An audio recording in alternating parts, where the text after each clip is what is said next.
King Charles's coronation was a supreme example of Britain's unapralleled skill with ceremonial events.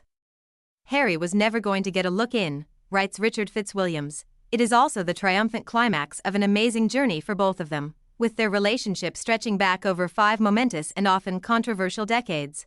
Britain is the last European country to have a coronation, and this moving ceremony showed how potent the mixture of the temporal and spiritual can be. Many hundreds of millions, perhaps billions, around the world will have seen part or all of it on television. Which the coronation in 1953 so memorably launched in Britain, the Archbishop of Canterbury.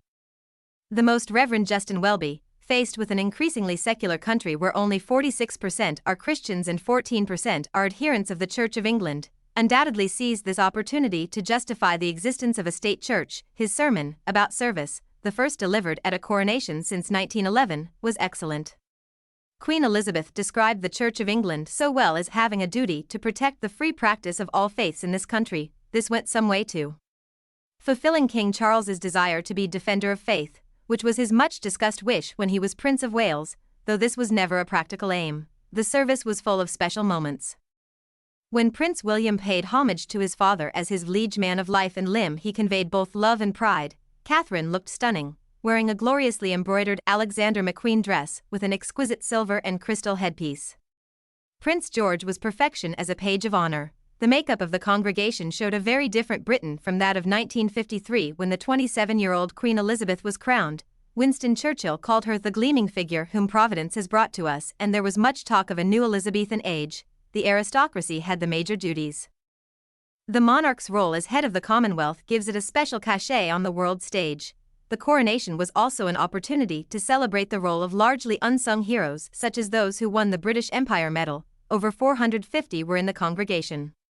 The numbers in the abbey were reduced to 2,200 compared to over 8,000 in 1953. King Charles is the 40th monarch to be crowned in Westminster Abbey, where 30 are buried. It is unrivaled as a setting, which both reflects our history over the last millennium and provides stunningly beautiful vistas. The occasion often resembled that of a medieval tableau. The solemnity of the proceedings and the kaleidoscope of images left a powerful impression.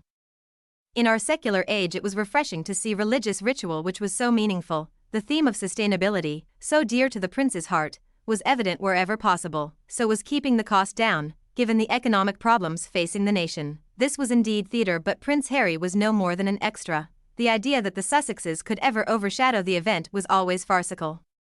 Even so, there was obviously interest in his brief appearance. He and Meghan have damaged the institution of monarchy, especially among the young. It is perhaps a sign of hope that he was present, but his behavior marks a betrayal of his father and of the institution into which he was born.